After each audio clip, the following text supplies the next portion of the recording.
Big boss 7 విజేతగా నిలిచి చరిత్ర సృష్టించాడు పల్లవి ప్రశాంత్. తెలుగులోనే కాకుండా దేశ చరిత్రలోనే ఒక సామాన్యుడు, అందులోనూ అన్నదాత బిగ్ బాస్ విన్నర్ కావడం ఇదే తొలిసారి. అన్న మళ్ళొచ్చిన, నేను బిగ్ బాస్కి వెళ్ళాలన్నా, అన్న రైతు బిడ్డనన్నా, నన్ను బిగ్ బాస్లోకి తీసుకోండి అన్నా అని వింత వింత చేష్టలతో వీడియోలు పెడుతూ ఉంటే అతడిని చూసిన వాళ్ళందరూ కూడా వీడెవరో తింగరోళ్ళ ఉన్నాడు అని అనుకున్నారు. పైగా బిగ్ బాస్కు వెళ్ళడమే తన జీవిత లక్ష్యం అంటున్నాడు. పని పాట ఏం లేదా అని అందరూ కూడా ఆయన్ని అసహించుకున్నారు. అయితే ఎవరేమనుకున్నా నువ్వుండే రాజ్యాన్న నువ్వే రాజు నువ్వే బంటు అన్నట్టు ప్రశాంత్ మాత్రం కష్టపడి పట్టుదలతో బిగ్ బాస్ హౌస్లోకి, అసలు హౌస్లో సామాన్యులు ఇన్నాళ్ళు కొనసాగడమే గ్రేట్ అనుకుంటే రైతు బిడ్డ పల్లవి ప్రశాంత్ ఏకంగా విన్నర్గా నిలిచి చరిత్ర సృష్టించాడని చెప్పుకోవచ్చు.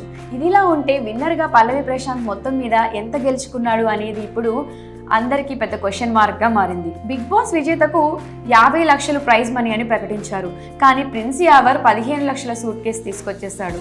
అది కూడా ప్రైజ్ మనీ 50 లక్షల నుంచి కట్ అవుతుంది. అంటే రైతు బిడ్డకు 35 లక్షలు మాత్రమే మిగిలాయి.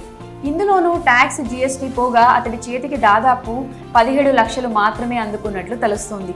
ఈ విషయాన్ని బిగ్ బాస్ తెలుగు 5వ సీజన్ విన్నర్ విజయ్ సన్నీ స్వయంగా వెల్లడించాడు. తనకు 50 లక్షల ప్రైజ్ మనీ ఇవ్వాల్సిందని, కానీ ఇందులో దాదాపు 27 లక్షల వరకు ప్రభుత్వానికే వెళ్ళిపోయిందని తెలిపాడు.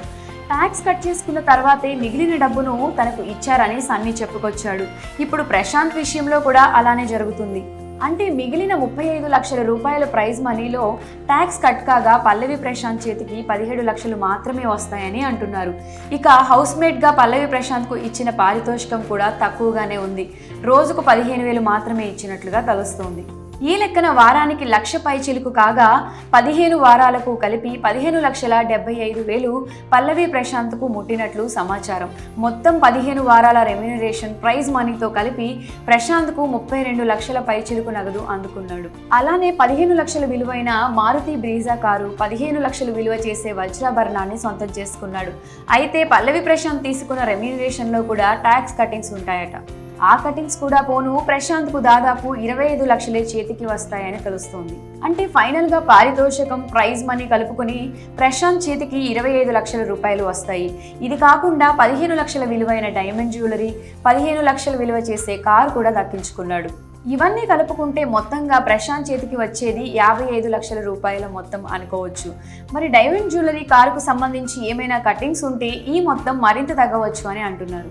మరి బిగ్ బాస్ విన్నర్గా పల్లవి ప్రశాంత్ గెలవడంపై మీ అభిప్రాయాన్ని కమెంట్ సెక్షన్లో కమెంట్ చేయండి.